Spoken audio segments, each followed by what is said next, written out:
Bahkan Kewensan, yang selalu memiliki temperamen yang sangat baik dan mengetahui situasi keseluruhan. Bahkan putra kedua Kaisar Ke, yang bersedia menerima perintah Qin Yichen, marah pada saat ini. Feng Tianxing, jangan bercanda di ketentaraan. Tanda seru. Pada saat ini, saya tidak tahu berapa banyak klan Kaisar Ke yang kuat yang menatap sosok kurus dengan amarah. Karena di mata mereka, tindakan ini terlalu konyol. Awalnya, bahkan setelah 2 kekalahan, moral dan keadaan telah direduksi menjadi ekstrim, dan kemudian dilemparkan lagi. Pertanyaan Tiangwan ini, dapatkah itu diselesaikan? Namun, dalam menghadapi apa yang Qianfu tunjukkan, Qin Yichen tetap bergeming. Feng mau berani membuat perintah militer. Tanda seru. Tanda seru. Tiba-tiba, Qin Yichen bahkan mengeluarkan perintah umum. Akan membuat bagian depan kata angin, bagian belakang kata Wentian. Ini adalah perintah umum Wen Tiangwan yang telah diserahkan secara pribadi oleh Kaisar Ke kepadanya sebelum retret. Nenek moyang kedua Kaisar Ke terkejut dan mengeluarkan perintah umum di depan 20 juta tentara ini nyata. Mata Dewa Ke Yuheng berkedip, dan sekarang Wen Tiangwan masih dalam kekacauan. Masih ada kekacauan di masa depan. Qin Yichen kembali seperti itu, dan dia tidak sabar untuk menamparnya. Namun, pandangan Ke Tiangxuan berbeda. Setelah pawai ini, dia hampir yakin bahwa menantu Yu Tian jelas bukan yang sembrono. Orang-orang yang sembrono tidak dapat memimpin 1 juta pasukan untuk mematahkan tulisan tangan Raja Pemetik Bintang, sehingga pasukan klan Kaisar Ke menghentikan kerusakan pada waktunya. Namun, dia benar-benar tidak bisa mengerti, di mana kepercayaan Qin Yichen, 1 juta tentara, ingin menyapu 12 suku. Ras kecil itu hanyalah sampah, mereka tidak akan tahan dan membiarkanmu membunuh. Tetapi bahkan perintah umum telah dicabut, Ke Tiangxuan sekarang cukup pusing, dia tidak berani setuju dengan Qin Yichen, apalagi menekannya di depan umum, sehingga 20 juta tentara akan melihatnya, dan itu hanya akan memperburuk moral. Dalam keputusasaan, Ke Tiangxuan hanya menatapnya, menunjukkan keagungan leluhur Kaisar Ke. Hari angin, ini bukan tempat bagimu untuk menjadi liar. Biarkan aku pergi ke akun tampan untuk membahas masalah. Qin Yichen dengan tenang, bahkan ketika dia masuk ke tenda sementara Anza yang tampan, dia masih mengangkat kepalanya tinggi-tinggi. Ada sedikit penampilan yang kalah, dan dia jelas seorang pejuang yang menunggu untuk memberikan kontribusi. Kewensan dan Putri Wenxing saling melirik, dan mereka juga masuk ke akun tampan itu sebentar. Peringkat tinggi dari suku Kaisar Ke dan Wu Jin hampir sampai. Suai Teng memiliki batasan untuk mengisolasi persepsi apapun. Tetapi begitu dia masuk, Putri Wenxing mendengar leluhur kedua Kaisar Ke berteriak di sana.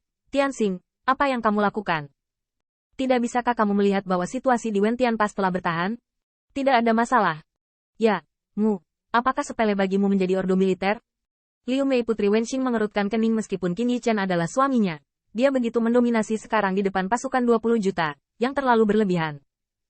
Hanya melihat hampir semua saudara laki-laki dan perempuan yang menunjukkan ketidakpuasan, bagaimana Putri Wenxing bisa tahan melihat Qin Yichen ditunjuk oleh 1000 suami, dan segera berjalan ke sampingnya, memegangi lengannya. Wood, aku tahu kamu baik, tapi. Setelah melihat ini, Qin Yichen tersenyum lembut, dan menghapus wajah berlumpur yang disebabkan oleh pawai menuju Putri Wenxing. Ya, bahkan kamu tahu bahwa berbaris dan bertempur bukan lagi masalah sepele, dan kemajuan tidak lambat. Tapi suamiku tahu bahwa berbaris dan bertempur bukanlah masalah sepele, jadi dia ingin membuat perintah militer. Waktu mendesak, Qin Yichen tidak berani menulis tinta. Anda harus tahu bahwa sekarang 20 juta tentara menunggu di luar akun tampan itu. Semakin lama berlarut-larut, semakin banyak kegembiraan yang baru saja dia berangkat dengan perintah militer akan mendingin. Sejak itu, Qin Yichen segera melengkungkan tinjunya dan berkata dengan sungguh-sungguh, leluhur tua, tidak ada lelucon di tentara. Tianxing masih mengatakan itu. Beri aku 1 juta prajurit elit. Aku berani membuat perintah militer. Aku bersumpah untuk membiarkan ke-12 ras tahu Kaisar saya kekuatan klan Ke. Ke Yuheng ingin berbicara, tetapi disela oleh Ke Tiangxuan yang mengangkat telapak tangannya. Sekarang, dia tidak bisa menyalahkan Qin Yichen. Bagaimanapun, dia sangat bermasalah. Dia hanya memberikan beberapa langkah terakhir, tetapi yang terakhir tidak seharusnya. Sepertinya besi, jantung. Namun, Ke Tiangxuan masih tidak mempercayainya. Jutaan pasukan, ingin menghancurkan pasukan koalisi 12 suku. Selain dari emosi pribadi, sebagai leluhur suku Kaisar Ke, dia harus melihat peluang. Tianxing, tidak ada orang luar di dalam tenda. Beritahu saya di mana keyakinan Anda. Qin Yichen menyeringai, di mana ada pertempuran yang harus dimenangkan di dunia ini? Jika demikian, saya tidak perlu membuat perintah militer. Ke Tiangxuan mengerutkan kening. Ya, jika ada pertempuran yang harus dimenangkan, apakah pasukan klan Kaisar Ke-nya masih akan berakhir seperti ini? Faktanya memang demikian. Bukannya Qin Yichen sedang bermain misteri, tapi dia bisa membuat perintah militer. Tapi dia tidak bisa memberitahu Ke Tiangxuan, Sama seperti pertempuran Lik Daksu di Tanah Matahari yang jatuh. Sebelum kebangkitan leluhur Dai, Qin Yichen tahu bahwa dia harus memenangkan pertempuran ini. Akankah pengadilan iblis kuno pasti dikalahkan? Tentu saja tidak. Dia tahu bahwa Dai adalah leluhurnya, dan bahwa dia dan Feng Jiuman serta yang lainnya adalah ras yang sama. Tetapi ini tidak menjamin bahwa dia akan menang. Selain itu, memimpin pasukan jutaan untuk menghancurkan formasi bintang. Ketika Qin Yichen memanggil pasukan jutaan untuk bergegas, dapatkah dia menjamin bahwa dia akan menghancurkan formasi? Tentu saja tidak. Bahkan menerobos formasi sepanjang jalan, perubahan yang ditemui hampir menyebabkan jutaan pasukan mereka dihancurkan. Misalnya, jumlah pasukan yang dikerahkan Raja Starchaser untuk tetap tinggal dalam formasi itu jauh melampaui harapan Qin Yichen, seperti basis formasi yang dibangun dengan Xuanwu Divine Shell. Anda harus tahu bahwa dia sekarang adalah tubuh bawaan tanpa darah naga di tubuhnya jika bukan karena Bai Guanxing. Dia mungkin hampir tidak bisa menembus formasi jika dia mencoba menghancurkan kapal perang Feng Qing berkeping-keping. Tapi akhir dari pertempuran itu pasti akan berbeda dari sekarang.